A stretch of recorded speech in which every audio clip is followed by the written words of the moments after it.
Hey coach, hope you're enjoying the video. Make sure you subscribe and like. We love those. Also go over and check out teachhoops.com for coaches who want to get better. If you want to become a better coach in less than $1 a day, you can do that. My mentor, my personal email address, I will help you become a better basketball coach. Go over and check it out. Let's head back to the video. Good idea. Yep. All right. Yep. Welcome to Coaching Youth Hoops. This is Coach. This is before we jump in, we're going to give a big shout out to our sponsors, but this topic, we don't have, neither one of us have enough time to dive into this topic for the next 3 hours, but we'll give it a shot in the next 10 minutes that we have. That's right. Well, before we do that, I could do a big shout out to our sponsors, Game Changer, Coach. Yeah, coaches, go check out Game Changer. It's a free app for basketball coaches. Go to gc.com/coaching youth hoops. And again, gc.com/coaching youth hoops. You can record games, take stats, really super easy to take stats with. So anybody just even in, day of game, you're begging somebody to take stats. It's quick for them to learn. A couple push button if they ever used an app before on an iPhone. Perfect. The Game Changer has made it super simple. They analyze the game, they break it down, show you game highlights for all your players. You can see your entire season in the stats reports. And best of all, if parent, grandparent, whatever can't be at the game, they can see it. And they can view it. They can view the stats live coming in for their favorite player on the team. Again, gc.com/coaching youth hoops. Love that. All right. So what's today's topic, Coach? All right. So this happens probably all the way up until third, fourth grade. Maybe I've seen it. Right. A little bit, here and there, but by the fourth grade, fifth grade, they know how to guard their player. Okay, so the coaches, if you can definitely relate. How do you keep players from guarding all the players from guarding the ball? So you think first and second grade players, third graders, where one player in the other team has the ball, and all the players on your team gravitate towards the ball and try to grab it or defend it. So I'm going to go back to what we kind of did last week. Why do they do this? But I want to do the why first, and then I think I have the solution. Why do they do it, you think? Huh? Why do you think they do it? I think it's a good question. It is. I think it's a developmental thing. You kind of see it in soccer. Like if your kids ever played soccer, they all follow the ball. You see it in other sports, yeah. You see it in other sports. So I think I think it's a developmental thing. I really do. I think it's a attention. That's where the action is. That's where I should be. So I think there's some inbred ball there over there, so I should be there. I should be over there. Here. I shouldn't be over here because everyone is over there, kind of thing, and I want to be where everybody else is. So I don't know. I'm not a child psychologist, but I'm sure there's some sort of there's something going on there because I've seen it in a multitude of sports when my kids were growing up. Yeah. So I don't know. That would be interesting as people listening. I'd love to hear comments on why on this one from people that are listening. You can send Bill or I an email or put it in the show, put in the comments, leave a 5-star review and leave it in the comments. I would love to see that. Game Changer. Let's do a big shout out to Game Changer because I think I have way I solved this problem. So Game Changer, give them the URL on Game Changer. Yeah, coaches, go to gc.com/coaching youth hoops to grab your free Game Changer app.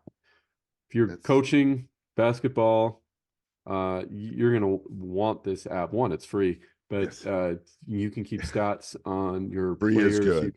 The action. There's a little bit of AI involved as well, pulling out clips for you. And if a parent can't be at the game, they can see the live action. Go to gc.com/coaching youth hoops. Boom. All right. So there's a couple ways that I used to do this, especially in practice.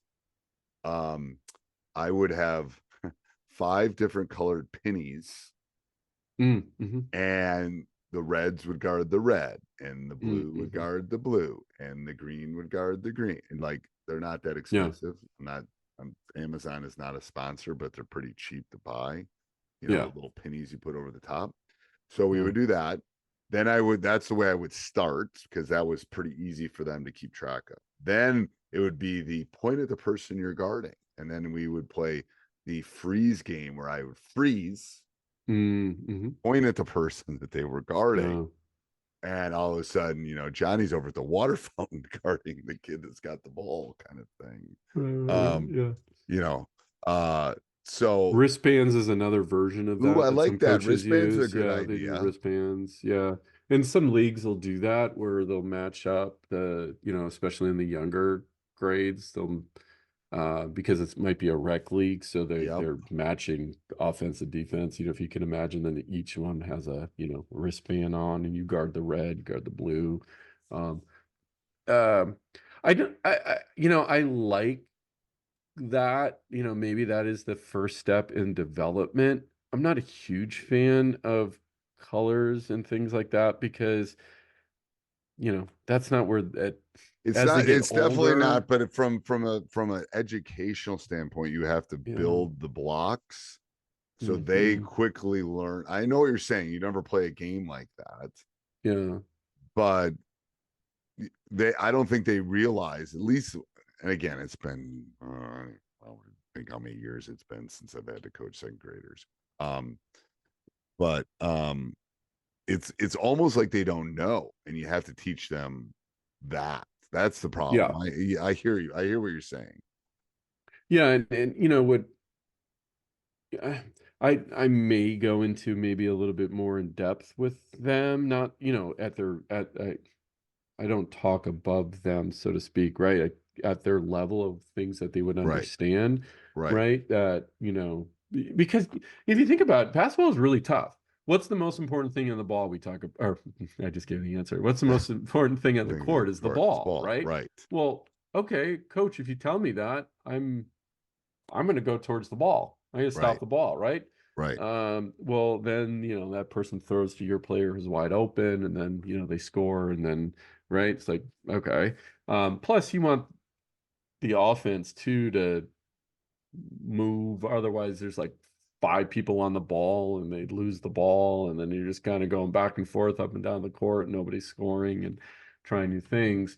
But basketball is tough because then you have double teams. Well, coach, I thought you said I'm not, I'm supposed to be guarding my player, right? And not be on the ball, right?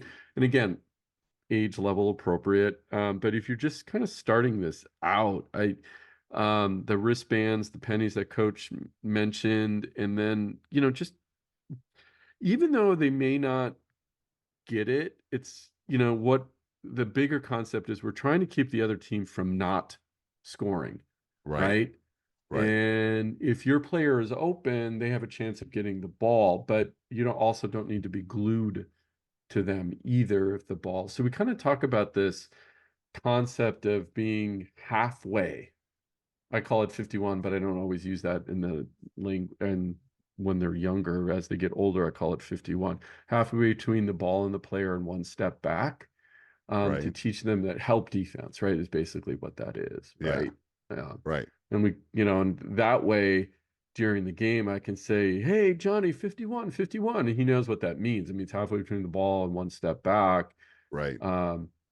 Versus like yelling help defense, right? Because then 51 is kind of more of a visual thing they can see. So that's one concept we teach. And again, is it perfect? No. Or do they always do it? No. But sometimes I'll explain to them, if you run towards the ball, completely towards the ball, that means your person is exposed and wide open. So what are we trying to do? Oh, we're trying to keep the other team from scoring. Okay.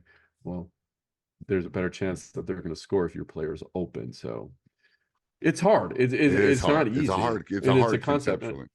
And I think, I think you nailed it, which is, their cognitive development isn't quite there yet to understand that concept. I'm not talking angles and opening your hips up and where are we pushing. And it's like, I'm not doing that. Yeah. I'm just making sure that person's guarding that person. I know. Yeah. Right. And it's just, Anything else, it's Coach? reps. I think it's just reps. It You is just got to reps. keep at it and do it working in practice. And what you teach in practice doesn't always work in the game, of course, right? And I think that's where coaches, especially new ones, they think that what they're teaching practice is going to completely translate to the game, no matter how many times they've done it. You know, a lot of youth coaches, right? We only have one practice. So you got to pick your battles a little bit and live with some stuff for a little while until their brain catches up to the game, so to speak. But keep at it, keep teaching them, be positive. And it is, it is what it is at that point in that at that age. I agree. All right, Coach. Let's give a big shout out to Game Changer. Go to gc.com/coaching youth hoops. Go check it out. It's a free app for you, coach basketball coaches. All right.